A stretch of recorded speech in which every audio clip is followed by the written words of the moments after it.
Oui, alors, bonjour tout le monde. Je ne sais pas s'il y a des gens qui vont se connecter parce que je lance un direct sur Facebook. Mon nom, c'est Émilie Lebrun. Pour le moment, je sais pas exactement comment ça fonctionne, mais je vois personne en ligne. Mais cette vidéo-là va être enregistrée puis je vais le publier sur, sur ma page Facebook. Donc, j'ai écrit une lettre aux dirigeants politiques du Canada et du Québec pour m'exprimer sur la situation que je vis présentement et pour faire changer les choses. Donc, je vais la lire, ça va comme suit. Lettre aux dirigeants politiques du Canada et du Québec.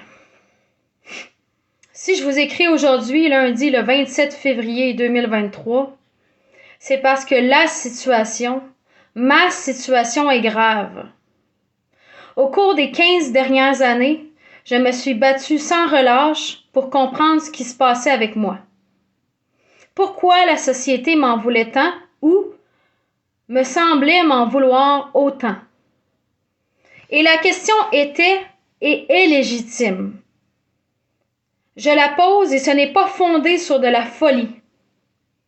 Pourtant, on m'a rapidement jeté au rencard parce que je me posais cette question. À mon avis, c'est cela. En m'apposant une étiquette de malade mental, on m'a laissé sombrer dans l'oubli collectif. Et aussi dans les tortures que le système psychiatrique québécois a à offrir, c'est-à-dire surtout des lavages de cerveau bien orchestrés, ou brainwash, augmentés de tortures physiques, comme des injections de drogue dure psychiatriques, et des mauvais traitements qui vont jusqu'à l'emprisonnement dans une chambre pendant de longues heures, et à l'obligation de faire ses besoins au sol. Je n'ai toujours pas trouvé la réponse à ma question.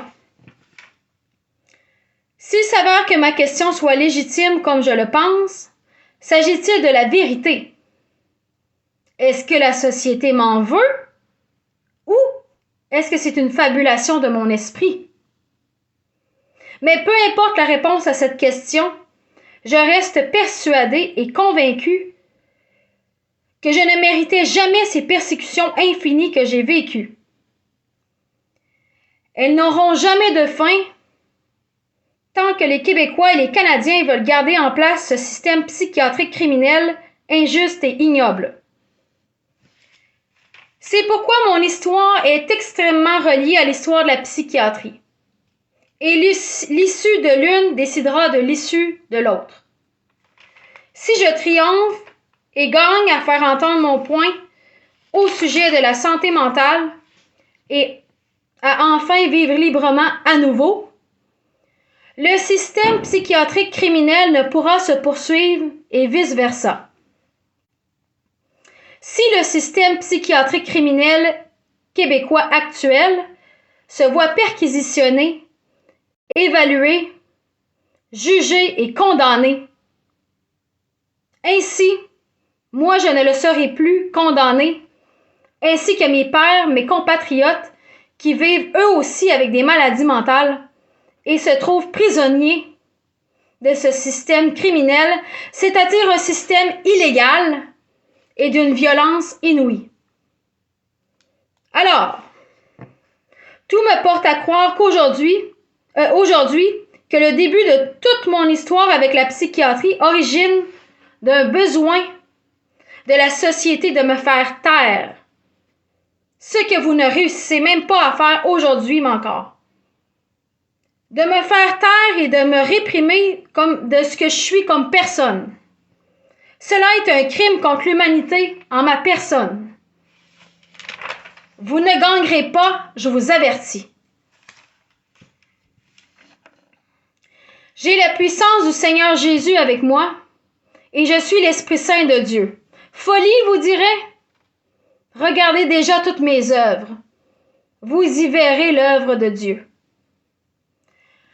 Je demande à vivre librement et je n'obtempérerai pas.